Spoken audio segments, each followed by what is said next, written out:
The old house stood on a hill, a sentinel against the dying light. Briarwood Manor. Its windows, like empty eyes, watched the approaching car. Here we are, Briarwood Manor. Looks inviting, doesn't it? Emily gripped the steering wheel, a nervous laugh escaping her lips. Ben, her boyfriend, chuckled, trying to sound lighthearted. But even he felt a shiver crawl up his spine. The house seemed to emanate a coldness, an unnatural stillness.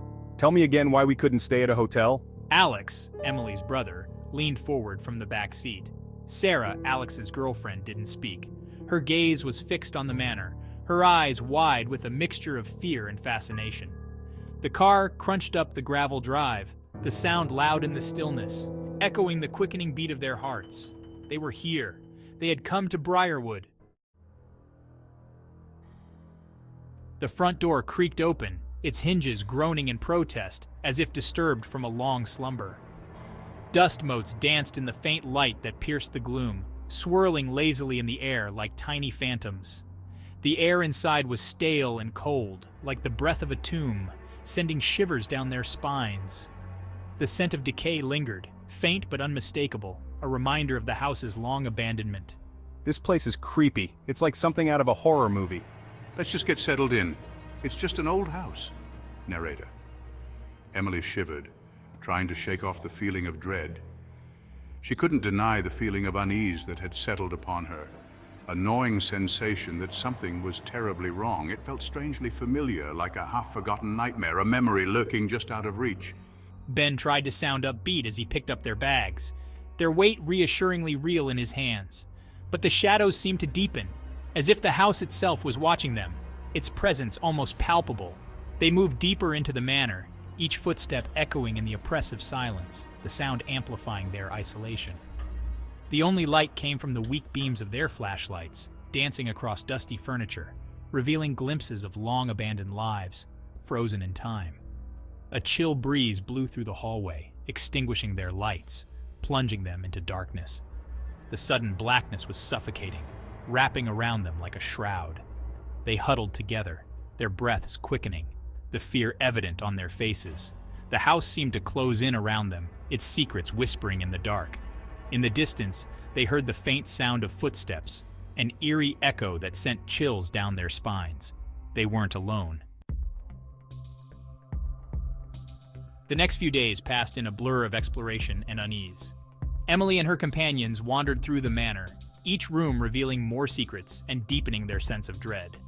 The manor seemed to press in on them, its silence broken only by the creaking of floorboards and the rustling of unseen things. Shadows danced on the walls, and every corner seemed to hide a whisper of the past. Emily found herself drawn to the attic, compelled by a force she couldn't explain. It was as if the very air was pulling her upwards, urging her to uncover what lay hidden. The ritual must be completed.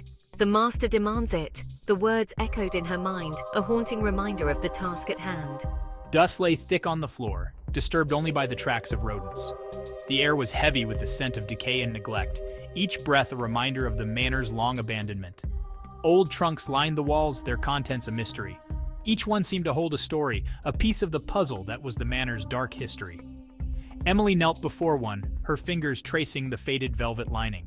The fabric was worn and fragile, a testament to the passage of time. It swung open with a groan, releasing a musty odor. The smell was overpowering, a mix of mold and forgotten memories. Inside, she found a diary, its leather cover cracked and dry. The pages were yellowed with age, each one filled with the scrawled handwriting of someone long gone. The first entry sent a shiver down her spine. It spoke of rituals and sacrifices, of a darkness that had taken root in the manor. Fear tightened its grip on Emily's heart.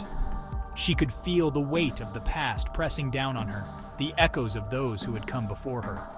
She couldn't shake the feeling that she was stepping into something ancient, something evil. The manor was alive with a malevolent energy, and Emily knew that whatever she uncovered would change her forever. They began to hear the whispers at night, soft, sibilant voices just beyond the reach of understanding, coming from the walls, from the shadows. Old houses make noises. Ben tried to rationalize them, but his voice lacked conviction. Even he couldn't ignore the growing sense of dread that pervaded the manor. I saw someone standing in the doorway. One night, Sarah woke with a gasp. She sat up in bed, her eyes wide with terror. Alex tried to comfort her, but he too felt a chill run down his spine. He had heard it too, a soft sigh close to his ear. He turned slowly, but there was nothing there, only the impenetrable darkness. Driven by a need for answers, or perhaps by a morbid curiosity, the group decided to hold a séance. They had heard stories of spirits communicating through the Ouija board, and tonight they wanted to see for themselves. Let's gather in the living room. We need to set the mood right. Are we really doing this? I mean, what if something goes wrong? It's just for fun, right? We're not actually expecting anything to happen. I don't know, guys. This feels wrong. What if we invite something we can't control? They gathered in the dusty living room, the air thick with anticipation and fear. The room was filled with old furniture, covered in a thin layer of dust, adding to the eerie atmosphere. A flickering candle cast long shadows on the walls, making the room seem to breathe. The shadows danced and twisted, creating an almost hypnotic effect. Okay, everyone, place your hands lightly on the Ouija board. Remember, don't push it. Emily placed her hand on the Ouija board, its surface cold beneath her touch. She felt a shiver run down her spine as she made contact. Let's start with a prayer. Maybe it will protect us. They started with a prayer, their voices hesitant at first, then growing in strength. The words echoed in the room, creating a sense of unity among them. The planchette began to move, slowly at first, then with increasing speed. It felt as if an unseen force was guiding it. It darted across the board, stopping on letters, spelling out words. The group watched in awe and fear as the message unfolded. Beware, it read. Turn back. Fear turned to panic. The message was clear, and it sent chills down their spines. The candle sputtered and died, plunging them into darkness. The room was now filled with an oppressive silence. A scream pierced the silence. S3, what's it saying? The question hung in the air, unanswered, as the group tried to make sense of what had just happened. The darkness consumed them, not just the absence of light, but something deeper, more insidious. They felt a shift, a change within themselves, their fear morphing into something else, something dark, something hungry. What's happening to us? When the lights flickered back on, they saw each other with new eyes. Their faces twisted into grotesque parodies of their former selves. Their eyes glowed with an unholy light. My hand, look at my hand. Emily's hand still rested on the Ouija board, but it was no longer the hand of a frightened girl. It was cold, lifeless, like the touch of death itself. The whispers were louder now, no longer just whispers, but voices, commands. We need to stop this now. And they understood.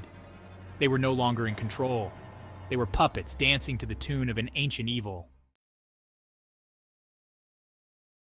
Drawn by an unseen force, they descended into the bowels of the manor, deeper into the darkness.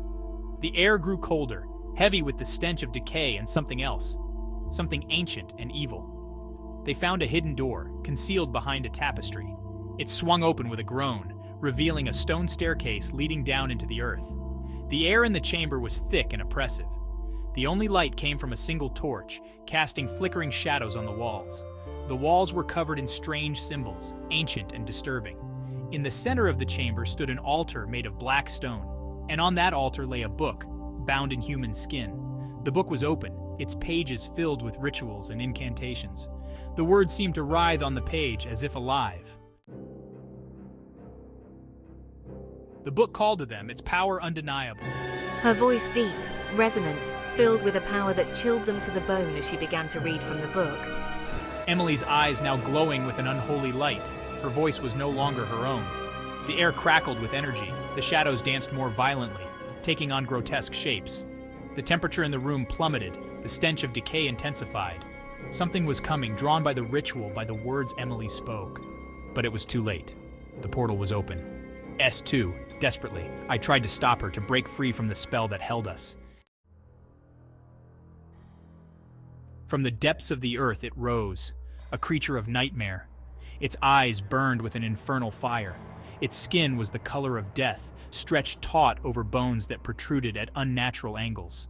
Terrified, it opened its maw, releasing a sound that was both a scream and a roar, echoing through the chamber, through our very souls. Panic seized them. They scrambled back, away from the creature, away from the altar. But there was nowhere to go. The chamber was their prison, their tomb. The creature lunged, its claws outstretched, its eyes fixed on them, hungry, merciless. Briarwood Manor stood silent, its windows dark and empty.